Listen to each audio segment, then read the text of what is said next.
В общем, мы вернулись, потому что там дальше по камням не проедешь. Ставили машину. И отсюда нам показывает идти еще 6 километров до водопадов. Встретили семью, они были на водопадах с ночевкой. Кстати, они оставили здесь тоже машину, только что уехали. Они сказали, что идти только в сапогах, сапоги у нас есть. И водопады сейчас очень красивые. Последний Полковничий, он метров 20 в высоту, он сейчас полноводный. Речка полноводная, а летом, кстати, она пересыхает, и водопады не такие полноводные, не такие красивые. Да и нам посоветовали дойти до последнего водопада.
Осталось идти 2 километра. Сейчас время 18 часов. Еще где-то минут 30-40 идти. Большую часть пути проходишь по воде. Без сапогов здесь вообще делать нечего. Да и в принципе дети до 10 лет, наверное, тоже здесь не преодолеют весь этот маршрут. Потому что очень много камней больших.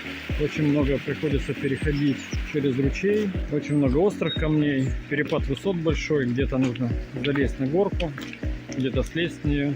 И маршрут занимает примерно где-то 3 часа в одну сторону. Если при выезде из Краснодара мы выехали в 9 часов, то вернемся примерно где-то в 108 вечера.